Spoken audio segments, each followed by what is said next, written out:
खुलुमबाय गिबियावनो नोंथांमोनखौ आंनि चेनेल बड' भिडिअ बरायग्रोबाय साख्रिनि आपडेटनि खौरां भिडिअखौ मोजाङै जोबजासिम नायलांबाय थायोब्लानो जाबाय सेन्ट्रेल गभर्नमेन्टनि साख्रि फैदों बेयो कनस्टेबल जिडि एसएससि कनस्टेबल जिडिनि साख्रि कनस्टेबल जिडि होनना बुङोब्ला BSF CISF CRPF SSB ITBP Assam rifle आरो एसएसएफआ गोलैयो लोगोसे बे बोसोराव एनसिबिबो मोनसे होदों एनसिबि माने नारकटिक कन्ट्रोल ब्यूरो बेखौबो सोदेरनानै होदों बिथांमोना बेखौ हौवासा हिनजावसा गासैबो एप्लाइ खालामनो हायो एप्लाइआ अलरेडि स्टार्ट जाखाबाय बेहाय गासै जुदि भेकेन्सिस एबा मासिखौ नायोब्ला 24,369 टा दङ 24,369 टा अल इन्डियायाव नोंथांमोना स्क्रिनाव नायनाय बे जिथु डेट होदों डेटखौ अलरेडि होखाबाय बिथांमोना अनलाइन एप्लाइ जायैनि 27 अक्ट'बरनिफ्राय बेयो स्टार्ट जाबाय आरो बेयो 30 नभेम्बरसिम जागोन 27 अक्ट'बरनिफ्राय 30 नभेम्बरनि गेजेराव बेखौ एप्लाइ खालामनो नांगोन आरो बिनि उनाव दङ बे जिथु एग्जाम बेखौथ' नोंथांमोना मिथिखायो जानो हागौ फार्स्टआव एग्जामसो जाग्रोयो बेनिया फिजिकेल जिथु टेस्ट बेफोरो जाथ'वा एग्जामखौ पास खालामोब्लासो बिनि उनाव बिथांमोना इलिजिबोल होनना सानोब्लासो नोंथांखौ लिंहरगोन बेहाय जिथु एग्जाम बेयो जानुवारियाव जागोन होनना बुंदों 2023 नि जानुवारियाव जागोन आरो गेजेराव जिथु डेटफोर होदों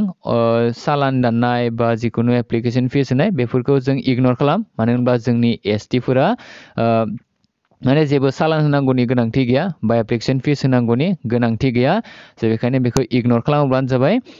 स' 27 अक्ट'बरनिफ्राय 30 नभेम्बरनि गेजेराव एप्लाइ जादों आरो जानुवारियाव 2023 नि जानुवारियाव बेनि एग्जामा जागोन दायो आं जिथु भेकेन्सिस बेसेबां मा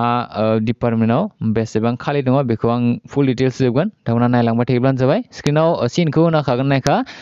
बेहाय फार्स्टआव नायोब्ला जों मेल आरो फिमेल नुखादों बेनिफ्रायनो क्लियार जायोदि हौवासा आरो हिन्जावसा गासैबो एप्लाइ खालामनो हायो होननानै मानो होनोब्ला राननानै होखादों जायफोरा डिफेन्सनि साख्रि लानो गोसो नोंथांमोनासो बेखौ एप्लाइ खालामब्लानो जाबाय जों जुदि नायोब्ला बेहाय हौवासाफोरनि थाखाय बिएसएफआव बांसिन पस्ट दङ जोंनि बर'फोरनि थाखाय बा जोंनि एसटिफोरनि थाखाय मानो होनब्ला नाय नों 917 टा दङ एसटिफोरनि थाखाय अल इन्डियायाव आरो आनरिजार्भआव दङ 3,733 टा आं मोननैल'खौ नोंथांमोननो बुंना होदों मानो होनब्ला जोंनि एसटिफोरा मोननैल'सो हायो मोनसेया जाबाय रिजार्भ खालामना दोननाय एसटिनि पस्ट आरो मोनसेया जाबाय आनरिजार्भआव स' आनरिजार्भआवबो जों इलिजिबोलखा बायचान्स जुदि एसटिनियाव जुदि माने जिर' दङब्ला बा एसटिनि थाखाय जुदि भेकेन्सिस मोनसेबो गैयाब्लाबो आनरिजार्भआव जुदि भेकेन्सिस दङ अब्ला जोंनि एसटिफ्राबो बेखौ एप्लाइ खालामनो हायो स' बिएसएफआ एसटिफोरनि थाखाय रिजार्भ खालामना दोनखादों 917 टा बेखौ आरो गुबुन केटेगरिनि मानसिफ्रा लानो हाया अनलि एसटिफ्रा लानो हागोन आरो आनरिजार्भआव 3,733 टा दङ बेयो हौवासाफोरनि थाखायमोन आरो हिन्जावसाफोरनिखौ नायोब्ला बिएसएफआव एसटिफोरनि थाखाय 163 टा दङ भेकेन्सिसा आरो आनरिजार्भआव 661 टा भेकेन्सिस दङ नोंथांमोना स्क्रिनाव नाय आं सिन होनायखौ सेकेन्डआव दङ नै सिआइएसएफनि सिआइएसएफआव जोंनि एसटिफोरनि थाखाय टटेल 5 टा भेकेन्सिस दङ आरो आनरिजार्भआव 50 टा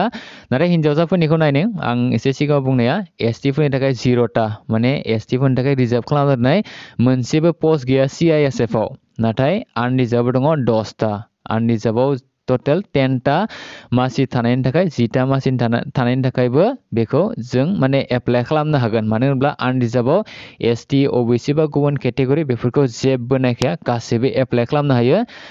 बेनि उनाव थार्डआव दङ सिआरपिएफआ टटेल एसटिनि भेकेन्सिसा 460 टा दङ आरो आनरिजार्भआव दङ 3,710 टा बेबायदिनो हिन्जावसाफोरनि सिआरपिएफनि थाखाय 49 टा दङ एसटिफोरनिया आरो आनरिजार्भआव दङ 228 टा बेनि उनाव दङ एसएसबिआव 76 टा दङ हौवासाफोरनि थाखाय एसटिनि केटेगरियाव आरो आनरिजार्भआव 464 हिन्जावसाफोरनि थाखाय एसएसबिआव टटेल अनलि 6 टाल'सो भेकेन्सि दङ एसटिफोरनि थाखाय रिजार्भ हिसाबै जुदि नायोब्ला नाथाय आनरिजार्भआव 107 टा दङ बेबायदिनो गुबुनफोरनिखौ नायनो हागोन नोंथांमोना आइटिबिपिआव नाय आइटिबिपिआव हौवासाफोरनि थाखाय आरो हिन्जावसाफोरनि थाखाय नायना ला एयार बा आसाम राइफल बेहाय 313 टा दङ एसटिफोरनि थाखाय हौवासाफोरनि आरो केटेगरि जुदि आनरिजार्भनिखौ नायोब्ला 716 टा नाथाय हिन्जावसाफोरनि थाखाय बेबायदि जेबो गैया आसाम राइफलखौ हिन्जावसाफोरा एप्लाइ माने सेलेक्ट खालामनायनिख्रुइ खालामियानो मोजां मानो होनब्ला बेखौ 000 अलरेडि होखादों बिथांमोना माने जेबो भेकेन्सिस गैखाया आसाम राइफलनि थाखाय थेवब्लाबो उनाव बिथांमोना बारायना होनायबो चान्स मोनसे थायो भेकेन्सिसखौ बे हिसाबै मोननोबो हागौ थेवब्लाबो सेलेक्ट खालामना दोनजायो नोंथांमोना लास्टिं सेलेक्ट खालामना दोननो हायो बिनि उनाव दङ SSF नि दङ SSF आव ST फोरनि थाखाय जेबो गैया भेकेन्सिस गैया नाथाय आनरिजार्भआव अलरेडि बुंखादों आनरिजार्भआव भेकेन्सिस थानाय माने जों ST फोराबो बेखौ एप्लाइ खालामनो हानाय बिनि उनाव हिन्जावसाफोरनि थाखायबो SSF आव गैया टटेल आनरिजार्भआव 10टा दङ बिनि उनाव मोनसे जिथु सोदेरना होदों पार्ट 2 नि होनना बेवहाय लिरदों NCB नारकटिक कन्ट्रोल ब्यूरो बे हौवासा हिन्जावसा गासैबो एखेखा हौवासा हिन्जावसा गासैबोनि थाखाय ST आव टटेल 11टाल'सो दङ आरो आनरिजार्भआव टटेल 67टा भेकेन्सिस दङ स' टटेल गासिबो केटेगरिनिखौ नायोब्ला जेरै OBC SC EWS माने इक'नमिकेलि विकार सेक्सननि बेफोर गासैखौबो जुदि दाजाबजोबोबा टटेल 24,369टा भेकेन्सिस थायो थ' जायफोरा गोसो डिफेन्स लाइनाव थांनो नोंथांमोना बेखौ इजिलि एप्लाइ खालामना लानो हागोन फ्रियावनोखा जोंनि STफोरा जेबो थाइसेबो एक्सट्रा रां होनो नाङा नों जुदि गावनो बानायनो रोङोबाथ' आरो मोजांनि खोथा बेवहाय थाइसेबो थांनाय नंखाला आरो बेफोरबायदिनो गुबुन कम्पिउटार दखानफोराव थाङोब्ला बेयो नोंनि खोथासै आरोना बाट एप्लिकेसन फिस थाइसेबो होनो नाङा जोंनि STफोरा बेनि उनाव बेवहाय मोननैसो लिरदों जेरै 3.1 खौ नायोब्ला बेयो भेकेन्सिसा टेन्टेटिभ होनना बुंदों माने दाबो 100% सियर जाजोबाखै नाथाय बेवहाय चेन्ज जानायनिबो चान्स एसे बारा थाखायो आगोलाव बेफोरबायदिनो जाखादों जुदि माबाफोर चेन्ज खालामनो दङब्ला बिथांमोना चेन्ज खालामगोन होनना बुंदों आंनि हिसाबाव बेनि खम जाखाया 24,369टा दङना बेवहाय स' बेनि खम जाखाया बेखौ गिनांगौनि खोथा गैया बेनि बारासो जानाय चान्स थायो आगोलावबो माने बारायनासो होबावदोंमोन जोंनि टाइमाव जितु 2018आव बेबायदिनो अनलाइन एप्लाइ जादोंमोन ना थ' बे टाइमाव बारायनासो होदोंमोन भेकेन्सिसखौ स' बेखायनो बेखौ टेनसन लानाङा दायो फैबाय 5 नम्बराव एज लिमिट होनना बुंदों नेसनेलिटियाथ' इण्डियान जाखानांगोन आरो जों इण्डियानखा बेखौबो गिनांगौ खोथा गैया एज लिमिटखौ 18 निफ्राय 23 इयार्सनि गेजेराव होनना बुंदों नाथाय जोंनि STफोरा 5 इयार्स आरो एक्सट्रा मोनबावो स' बे हिसाबै नायोब्ला 18 निफ्राय 28नि गेजेरनिफ्राय बेखौ एप्लाइ खालामनांगोन आरो बेनि जिथु डेट बेखौबो होदों 2 जानुवारि 1997निफोरा माने बिनि उनाव जोनोम जानायफोरासो बेखौ एप्लाइ खालामनो हागोन होनना बुंदों नाथाय जोंनिफोरा एज ए 5 इयार्स आरो दाजाबना होबावब्लानो जाबाय बेवहाय 1992नि 2 जानुवारिनिफोरानो बेखौ एप्लाइ खालामनो हागोन जोंनि STफोरा मानो होनना बुङोब्ला 5 इयार्सनि एक्सट्रा मोनगोन ना आं अलरेडि बुंखादों बेवहायनो लिरना होदों नाय जितु कड नाम्बार 1 खौ नाय ST आरो SCI एज रिलेक्सेसन पारमिसिबल बियन्ड द आपार एज लिमिट 5 इयार्स होनना बुंदों नाय SC ST 5 इयार्स स' बे हिसाबै 2 जानुवारि 1992निफ्राय जोंनिफोरा एप्लाइ खालामनो हागोन जुदि एज लिमिटखौ नायोब्ला बेनि उनाव एडुकेशन क्वालिफिकेशना फैबाय आं इम्पर्टेन्टफोरखौल'सो नोंथांमोननो बुंनो हादों दे मोननैसोआ जेबो इम्पर्टेन्ट नंखाया जेरै कास्ट सार्टिफिकेट दिहुननाय बा गुबुन डकुमेन्टस दिहुननाय बेफोरखौथ' आं गासैखौबो बुंनानै होजोबखागोन बेवहाय एडुकेशन क्वालिफिकेशनखौ नायोब्ला द candidate mast have pass matriculation और 10 class examination from A recognised board बा यूनिवर्सिटी होनना बुंदों स' 10 पास बानो बा मेट्रिक पास बानो माने 10 पास माने बे स्कुलाव मोननाय 10 पासा नङा मेट्रिक पास बानो बेखौ एप्लाइ खालामनो हागोन होनना बुंदों जिखुनु बोर्ड बा यूनिवर्सिटी होनना अलरेडि बिथांमोना बुंनानै होखाबाय नालाय स' जोंनिफ्रा मेट्रिक पास जानो नांथारगोन मेट्रिकआव जेबो मार्कसनि खोथा गैया नोंथाङा 30% मार्क्स मोननानै पास जादों ना ग्रेस मार्क मोननानै पास जादों बेफोरखौ जेबो नायखाया जेरै इण्डियान आर्मिफोराव 45% मोननांगौ जायो आरो लोगोसे मोनसे साबजेक्टआव 30 स' बेफोरबायदि मोननांगौ जायोना नाथाय SSC GD नि खेथ्रआव बेफोरबायदि जेबो गैखाया नर्मेल सिम्पोल पासब्लानो मेट्रिकखौ पासब्लानो इजिलि एप्लाइ खालामनो हाखागोन आं बेखौ क्लियार खालामनानै होखाबाय नोंथांमोना गोसोब्ला खनसे नायना लायनो हागोन बेखौ आं अलरेडि बुंखादों बे भिडिअनि डेसक्रिपसनाव डाइरेक्ट लिंकखौ मोनगोन नोंथांमोना डाउनलड खालामनायनि NCC नि जुदि सार्टिफिकेट दङब्ला 5 मार्क्स मोनगोन होनना बुंदों मेक्सिमाम मार्क्स अफ द एग्जामिनेशननि NCC B नि सार्टिफिकेट दङब्ला 3% आरो NCC नि A सार्टिफिकेट दङब्ला 2% मोनगोन ना बिथांमोना बुंदों नोंथांमोनाव जुदि सोरनावबा दङब्ला बेखौ नायना लायबानो जाबाय दायो दङ हाउ टु एप्लाइ माबोरै एप्लाइ खालामगोन एप्लाइ खालामनो थाखाय बिथांमोननि जिथु अफिसियेल वेबसाइट ssc.nic.in बेवहाय थांनानै एप्लाइ खालामनो नांगोन जायफोरा अलरेडि आगोलावनो एप्लाइ खालामखादों नोंथांमोना बेखौ इजिलि हाखागोन आरो जायफोरा एप्लाइ खालामाखैमोन आगोलाव खनसेबो SSC नि वेबसाइटआव नोंथांमोना बेवहाय रेजिस्टार बायदिसिना खालामनो नांगोन जायफोरा अलरेडि आगोलाव एप्लाइ खालामखाबाय नोंथांमोनाथ' अलरेडि रेजिस्टारा थाखायो नाम्बारफोरखौ आरो पासवर्डखौ होनानैनो इजिलि एप्लाइ खालामनो हाखागोन लास्ट डेटखौ फिन खनसेबाव बुंदों 30 नभेम्बर होनना बुंदोंनाय last date and time for submission of online application is 30 November हर गेजेरनि 11 बाजिखौ लास्ट होनना बुङो। बेनि उनाव आरो एप्लाइ जानाय नंलिया। स' बेखौ गोसोआव लाखिब्लानो जाबाय। नोंथांमोना जेसेबां हायो फास्ट खालामनो नाजा। बिनि उनाव एप्लिकेशन फिसखौ बिथांमोना फिस पेएबल 100 रुपिस होनना बुंदों। नाथाय बे 9.2 निखौ नायोब्ला जों क्लियार जायो जे वमेन केन्डिडेट बा आइजो बा हिन्जावसा होनना बुङोब्ला बेवहाय रावबो गैखाला, रावबो केटेगरिनियानो होनो नांला। जेरै आनरिजार्भआनो जा बा गुबुन ओबिसि एससि एसटि बिथांमोना रावबो होनो नाङा। बिनि उनाव एन केन्डिडेट्स बिलंगिं टु शिडिउल कास्ट बा schedule tribe and ex servicemen eligible for reservation are exempted from payment of फिनो। थ' जोंनिफ्रा क्लियारखा एसटिफोरा थाइसेबो रां होनो नाङा। स' बेखौ इगनर खालामखादो। बिनि उनाव दङ सेन्टार अफ एग्जामिनेशननि सेन्टारखौ जों जुदि माने नर्थ इस्टनिखौ नायोब्ला नर्थ इस्ट रिजननिया नाय आसामबो दङ नै बेवहाय आसामाबो। जोंनि एग्जामिनेशन सेन्टारफोरा जोंनि आसामनिखौ नायोब्ला मोनसेया दङ डिब्रुगड़, मोनसेया दङ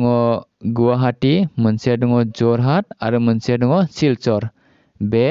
आसामावनो जुदि नोंथाङा एग्जामखौ होनो गोसो अब्ला बे मोनब्रैनिनो जायखिजाया मोनथामखौ सेलेक्ट खालामनो नांगौ। गोसोआव लाखि फार्स्टआव जा जिथु सेन्टार बेखौ सेलेक्ट खालामो बेनो फैनाय चान्सआ एसे बारा थाखायो। बेखायनो फार्स्टखौ नोंथांनि खाथिथारनि जायगाखौ होना लायोब्लानो जाबाय। आगोलाव आं खालामना नायनायाव गासै मोनथामथा सेन्टारखौ सेलेक्ट खालामनांगौ जादोंमोन। थ' बे हिसाबैनो नोंथांमोना गावनि खाथि जायगाखौ नायनानै सेलेक्ट खालामना लायोब्लानो जाबाय। नोंथाङा जुदि गुवाहाटीनि खाथियावब्ला फार्स्टआव गुवाहाटीखौ सेलेक्ट खालामना ला। बिनि उनाव नोंथांनि गुबुन जिथु खाथि जायगा स' बे हिसाबै नोंथाङा गुबुन गुबुन जायगाखौ सेलेक्ट खालामना लायोब्लानो जाबाय। बेहाय सेलेक्ट खालामनाया गासिबोआवनो खालामनो हागोन, नोंथांनि गोसोसो। नोंथाङा जुदि शिलंआव सेलेक्ट खालामना लानो गोसो शिलंआवबो हागोन, डिमापुराव बा डिमापुर, कहिमा बा कहिमा, बे गासैबो नोंथांनि गोसो सेलेक्ट खालामनाया। नाथाय खाथिनिखौ सेलेक्ट खालामना ला आरो फार्स्ट जिथु सेन्टार बेखौ खाथिनिखौनो होथारना लायोब्लानो जाबाय। मास्ट निड बेयो। स' दायो बेवहाय स्किम अफ एग्जामिनेशन होदों। एग्जामिनेशनखौ जों अलरेडि मिथिखायोनो कम्पिउटार बेस्ड एग्जामिनेशन जागोन, माने कम्पिउटारावसो जागोन एग्जामा। जायफोरा होना मोन्दों बिथांमोना मिथिखायोनो। नाथाय बे खनसेयाव जिथु कुइसन बेखौ 80टा होदों। टटेल 80टा कुइसन होदों। आगोलाव 100टा कुइसन जायोमोन आरो 100टायाव नाम्बारा 1 नाम्बारल' जायोमोन मोनफ्रोमबो कुइसनावनो। नाथाय बे खनसेयाव एसे सोलायनानै होदों बिथांमोना। टटेल 80टा कुइसन होदों, नाथाय मोनफ्रोमबो कुइसननि नाम्बारखौ 2 नाम्बार होदों, माने 2 नाम्बार होदों। गासै 80टा कुइसनाव जुदि 2 नाम्बार जायोब्ला टटेल 160 जागोन नाम्बारा। नाथाय टाइमखौबो बिथांमोना एसे खम खालामनानै होबाय। 1 आवारल'सो होदो, 60 मिनिटल'सो बिथांमोना समखौ खालामनानै होदों। गासैबो कुइसनानो अबजेक्टिभ माल्टिपल चइस टाइप जागोन होनना बुंदों। माने मोनब्रै कुइसन थागोन, बे हिसाबै नोंथाङा बेखौ मोनब्रै माने मोनसे कुइसन थागोन, एन्सारा मोनब्रै थागोन, जायखिजाया मोनसे कारेक्ट जागोन। बे हिसाबै नोंथाङा बेखौ सेलेक्ट खालामनांगोन। अबजेक्टिभ माल्टिपल चइस टाइप होनना बुंदों, माने जायखिजाया चइस खालामनांगौ। कम्पिउटार जिथु एग्जाम बेयो मोननै लेंगुवेजाव जागोन, मोनसेया जाबाय इंलिस आरो मोनसेया जाबाय हिन्दी। नोंथाङा जा मोनसेखौ सेलेक्ट खालामनो गोसो बे हिसाबै नोंथांमोना सेलेक्ट खालामना लायोब्लानो जाय बेयाव थांनानै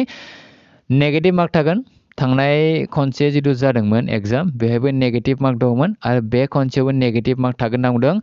नोंथांनि कुइसननि जिथु एन्सार होनाय बेयो मोनसे गोरोन्थि जायोब्लानो आधा नम्बर दानखागोन होनना बुंदों। माने आधा नम्बर माने 0.50 मार्क्स दानगोन होनना बुंदों मोनफ्रोमबो रं कुइसननि जिथु रं एन्सार जायोब्ला। स' बेखौ एसे गोसोआव लाखिब्लानो जाबाय। 1 नाम्बारबो दाननाय नङा दे। बे हिसाबै जुदि जों नायोब्ला मोनफ्रोमबो कुइसनाव 1/4 टाइपनि जागोन। जेरै आगोलाव 1 नम्बरनिबा 0.25 जागौमोन, नाथाय बे मोनसेयाव 0.50 होनना बुंदों। नाथाय मार्कखौ जुदि नायोब्ला मोनफ्रोमबो कुइसना 2 मार्क दङमोन नालाय, स' बे हिसाबै आधा नम्बर दानगोन होनना बुंदों, 1बो दानबावासो। बेनि उनाव एग्जामिनेशन डेटखौ बिथांमोना अलरेडि उनाव फोसावनानै होखागोन, स' बेखौ टेनसन लानांगौ खोथा गैया। नोंथांनि एडमिट कार्ड जेब्ला फैगोन बेखौ आं नोंथांमोननो अलरेडि खोन्थानानै होखागोन। आरो बे एडमिट कार्डआवनो डेट, माब्ला एग्जामा जागोन आरो मा जायगायाव जागोन, मा टाइमाव जागोन, स' बेफोर गासिबो थाजोबखायो। बेखायनो बेखौ इगनर खालामखादो। नोंथांमोना मिथिखागोन। बे चेनेलखौ साबस्क्राइब खालामना लायोब्लानो जाबाय। एग्जामाव पास जायोब्लासो फिजिकेल टेस्टफोरा जागोन। एग्जामाव पास जानाया मस्ट इम्परटेन्टखा। आरो एग्जामाव पासल'ब्लानो जाया, पास हिसाबै बिथांमोना जाखिनि सुबुंफोरखौ लाखिगोन बे हिसाबैसो जागोन। माने मोनसे पस्ट बा मोनसे भेकेन्सिस हिसाबैसो बिथांमोना लाखियो नालाय, जेरै मोनसे भेकेन्सिसनि थाखाय जुदि 60 खौ लाखिनो गोसो स' 60 खौ लाखिब्ला टप 10 खौ लाखिगोन स' बे हिसाबैनो काट अफआबो जायो नोंथांमोना एसे बेखौ गोसोआव लाखिब्लानो जाबाय बेखायनो सोरबाफोर जुदि काट अफ मार्कफोरखौ दिहुननानै होदोंब्ला अफिसियेल मानसि नङाब्ला रावनिखौबो फोथायनो नांखाया मानो होनबा रावबो सियर नंखाया बेखौ सोर एग्जामाव हरदों बेफोरखौथ' रावबो मिथिखाया नालाय स' एग्जामाव पास लब्लानो जाया बेवहायबो काट अफ हिसाब थायो भेकेन्सिस हिसाबै नायनानै जेरै मोनसे पस्टनि थाखाय 10 जन लाखियोब्ला 24,000 जुदि पस्ट जायोब्ला बेहाय 2 लाख 2 लाख 40,000 मानसिफोरखौ फिजिकेल टेस्टनि थाखाय लाखिगोन स' फिजिकेल टेस्टआ मा जागोन होनना बुङोब्ला हौवासाफोरनिया फिजिकेल टेस्टआव 5 किल'मिटार्स खारनो नांगोन 24 मिनिट्सआव बे टाइमबो होखादों आरो जुदि हिन्जावसाब्ला 1.6 किल'मिटार खारनो नांगोन होनना बुंदों 8 हाफआव 8 मिनिट 30 सेकेन्ड्सआव बेखौ खारखांनो नांगोन जोंनि आसामनिफोरा बा आसामनि बा गुबुन स्टेटनिफोराबो एक्सेप्ट जिथु लादाखनि थाखाय बिथांमोना मोजां चान्स मोनसे होदों लादाखनि हौवासाफोरनि थाखाय 1.6 किल'मिटारखौ खारखांनांगोन 6 मिनिट 30 सेकेन्ड्सआव स' बेयो जोंनि इम्परटेन्ट नंखाया मानो होनबा जों लादाखनि नंखाया बेखायनो बेखौ इगनर खालामखा जोंनि बर'फोरा जुदि आं बर' भिडिअ बानायदों नालाय बे हिसाबै बर'फोरा 5 किल'मिटार खारनो नांगोन जुदि फिजिकेल टेस्टनि थाखाय सायख'जायोब्ला आरो बेनि टाइमखौ होदों 24 मिनिट्स आरो हिन्जावसाफोरा 1.6 किल'मिटार खारनो नांगोन बेनि टाइमखौ होदों 8 मिनिट 30 सेकेन्ड्स स' बेयो जोब्बाय बेनि उनाव फिजिकेल स्टेन्डार्ड टेस्ट दङ मोनसे हाइट आरो माने खारखांनायनि उनाव बेखौ सुयो हाइट आरो जिथु चेस्ट हाइटआ जौथाया जोंनि बेवहाय मेला 170 होदों नाथाय जोंनिफ्रा बेवहायबो मोनसे रिलेक्सेसन मोनो जोंनि एसटिफोरा 162.5 सेन्टिमिटार जानो नांगौ हौवासाफोरा आरो हिन्जावसाफोरा 150 सेन्टिमिटारबानो बेखौ एप्लाइ खालामनो हागोन बा इलिजिबल जागोन बेवहाय बी नाम्बाराव होदों all schedule tribe candidates of north eastern state बेवहाय 157 ल' होदों नाथाय आं बेखौ मानो होदों दासिमबो मिथियाखै आं आगोलनिखौ जुदि नायोब्ला जोंनि बर'फोरनि बा एसटिफोरनि थाखाय 162.5 खौनो नांगौ जानाय नुदों आंहा फुल एक्सपिरियेन्स दंजोबखायो दे मेडिकेलसिम मोननाय बाट मेडिकेलावसो खनसे दानजादों नालाय स' बेखायनो बुंदों आरोना आं बेखौ 162.5 नांगौ जोंनि एसटिफोरनि थाखाय बेनि उनाव सेस बिखा बेखौ 78 सेन्टिमिटारब्लानो जायो जोंनि एसटिफोरा बेवहाय आसामखौ नायब्ला नै स्टेट्स अफ आसाम 78 सेन्टिमिटार नांगौ 78 सेन्टिमिटारा नर्मेल बिनि उनाव 5 सेन्टिमिटारखौ बारायनो हानो नांगोन चेस्टआ माने बिखाया जेरबाया स' बे जिथु बिखा बेयो अनलि हौवासाफोरनि थाखायल'सो जायो हिन्जावसाफोरनि थाखाय बेखौ लानाय जाखाया बिनि उनाव वेट लिरथाया हाइट हिसाबै बा बैसो हिसाबै बेफोरबायदि सुयो बेखायनो बेखौ एसां माने टेनसन लानांगौनिबो गोनांथि गैया जुदि 40सोनि जुदि खम जादोंब्ला वेटआ एसे नोंथाङा नोजोर होयोब्लानो जाबाय 50 बा 50नियाबो बेफोरबायदि लाखिनो नाजायोब्लानो जाबाय आरो बाराद्राय वेट जायोब्लाबो बा लिरथाया बारा जायोब्लाबो एसे प्रब्लेम जानाय चान्स थायो दानजानाय चान्स थायो बेखायनो बेखौ गोसोआव लाखि मेडिकेल एग्जामिनेसन जाखागोन बेफोर गासैखौबो पास खालामनायनि उनावसो मेडिकेलनि एग्जामनि थाखायबो एक्सट्रा लिंहरो मेडिकेल एग्जामनि थाखाय आगोलाव जुदि जोंनिखौ नायोब्ला मोनसे पस्टनि थाखाय साबाखौ लिंहरदोंमोन नाथाय बे खनसेयाव माबायदि खालामो बेखौ उनावसो मिथिगोन मेडिकेलनि टाइमाव डकुमेन्ट्सफोरखौ लांफानो नांगौ जाखायो मेट्रिकनि डकुमेन्ट्स नांगोन डमिसियेल सार्टिफिकेट नांगन जुदि पिआरसि गैयाब्ला डमिसियेल सार्टिफिकेटब्लाबो जागोन बेवहाय नाय नोंथांमोना लिरखादों डमिसियेल सार्टिफिकेट अब्लिक पिआरसि होदों स' बे मोननैनि जायखिजाया मोनसे होनना बुंनाय जाबाय आरोना बेयो बेनि उनाव जुदि एनसिसिनि दङब्लासो लां आरो गैयाब्ला बेखौ इगनर खालाम बेनि उनाव माबाफोर जुदि सार्टिफिकेट नांगौब्ला एनेक्सार 4खौ नांगोन होनना बुंदों एनेक्सार 5 एक्स सार्भिसमेनब्ला स' बेफोरबायदिनो दङ गासैबो गाहायाव नुजोबगोन बेफोरखौबो नोंथांमोना नायनानै लानो हागोन बेनि उनाव दङ 13.9आव मोनसे इम्परटेन्टार एप्लाइ खालामनाय समनि बेयो नोंथाङा जाय पस्टखौ बांसिन मोजां मोनो बे हिसाबैसो बेखौ सेलेक्ट खालामनो नांगोन दे गासैखौबो सेलेक्ट खालामनो हायो बेवहाय जेबो प्रब्लेम गैया नाथाय बांसिन चान्सआ फार्स्ट सेकेन्ड थार्ड बेफोरबायदिखौ मोननाय चान्स थाखायो बे हिसाबै नोंथाङा जायखौ बांसिन जाय साख्रिखौ नोंथाङा मोनजानो लुगैयो बा मोनोब्ला मावगोन बेखौ लुबैयो बेखौ फार्स्टआव होयोब्लानो जाबाय जों जुदि नायोब्ला बिएसएफखौ माने हमना ला नोंथाङा जुदि बिएसएफखौ बांसिन लुबैदों साख्रि मावनो जुदि लुबैदोंब्ला बे एखौ नोंथाङा सेलेक्ट खालामना होयोब्लानो जाबाय फार्स्ट प्रिफारेन्स हिसाबै बेखौ सेलेक्ट खालाम बिनि उनाव जितु हमना ला आसाम राइफलखौ सेकेन्डआव लुबैदों अब्ला सेकेन्डआव एफखौ सेलेक्ट खालामना होयोब्लानो जाबाय बेफोर गासैखौबो नुजोबखागोन अनलाइन एप्लाइ खालामनाय समाव माने जितु कड नाम्बार टाइपनि होदों आरोना बेखौ BSF निया A, CSF निया B, CRPF निया C, बेबायदिनो SSB D, स' बेफोरबायदि ABCDE फोजोबखादों नोंथाङा मा पस्टखौ बांसिन मोननो लुबैदों बे हिसाबै फार्स्ट सेकेन्ड थार्डखौ सेलेक्ट खालामब्लानो जाबाय आं अलरेडि बुंखादों एग्जाम सेन्टार सेलेक्ट खालामनायावबो फार्स्ट सेकेन्ड थार्डनि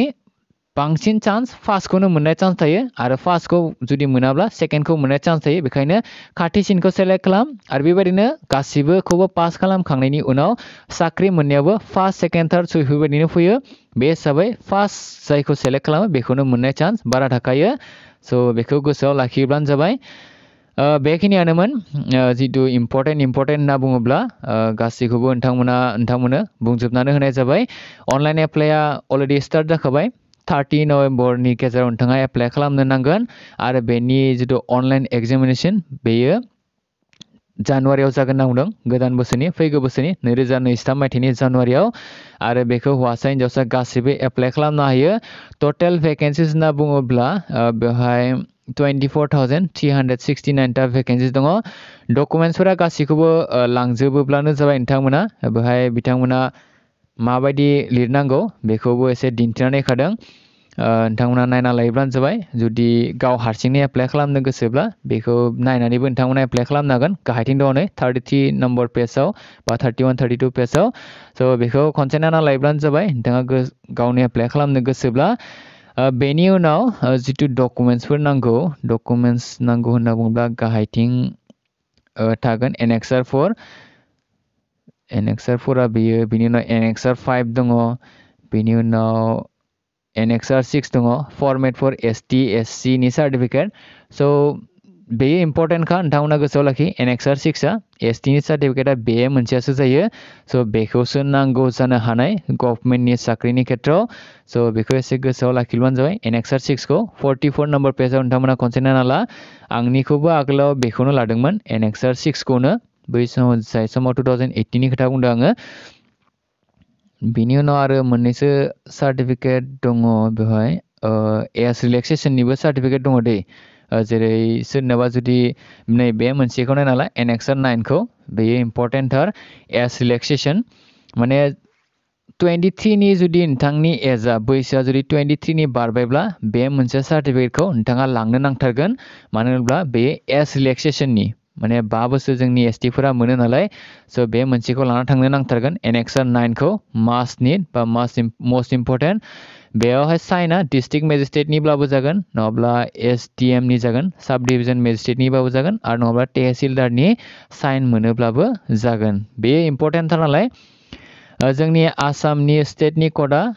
04 होनना बुंदों बेवहाय नायना ला 04 होनना बुंदों आरो एप्लाइ खालामनाय टाइमाव माबायदि जायो बेखौथ' आरो मिथिखायोनो आसामाव बर्डार एरिया दङ बर्डार एरियायाव मोननाय चान्सआ एसे बारा थायो बर्डार एरिया होनना बुङोब्ला उदालगुरि बाक्सा चिरां क'क्राझार जोंनि BTRनि गासैबो फ्राम जिल्लायानो दं दाथ' आरो तामुलपुरा गोदानल'सो फैदों नालाय बेखायनो बेहाय लिस्टआव गैयाबो जानो हागौ जोंनि जायगाफोरा मोनखायो बर्डार एरियायाव जोंनि BTRनिफोरा थ' एसे नायना लायोब्लानो जाबाय बेफोरखौबो अलरेडि बुंखाबाय बे भिडिअनि डेसक्रिपसनाव गासिबो बेनि लिंकखौ अलरेडि होखादों आं नोंथांमोना डाउनलड खालामना लायोब्लानो जाबाय फार्स्टआव आंनि